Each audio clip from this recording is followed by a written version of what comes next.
Hello everyone, welcome to the science class again, and this is the second video of chapter number 9, that is reproduction in animals. In the previous video we have read about all the parts of the male and female reproductive system in humans, and we have also read about that how the baby comes in this world.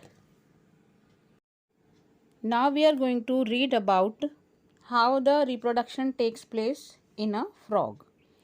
An adult female frog lays a large number of eggs in the water. After some time, the eggs hatch into small fish-like larvae called tadpole. Here you can see in the slide. The tadpole grows its hind limbs. After the development of both pairs of limbs, the young frog crawls to the land. The frog reabsorbs the rest of its tail and continues to grow until it reaches its adult body size.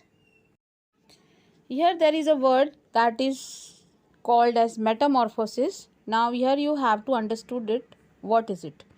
The transformation of the larva into the adult through drastic changes is called metamorphosis.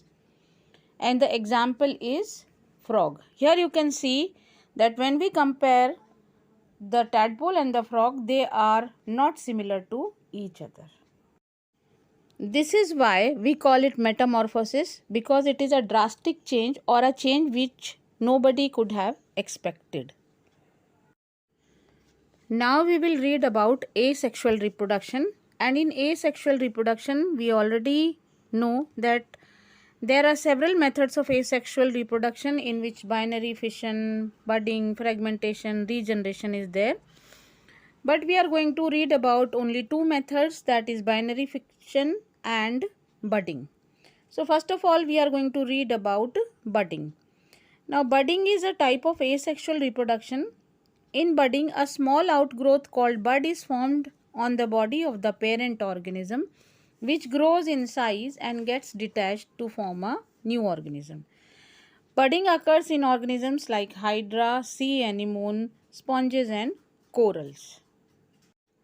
In this slide you can see an outgrowth is there, or a bud occurs on the body of the hydra, and when it is grown up then it detaches from the parent body and lives as an individual. Now we will read about binary fission in amoeba.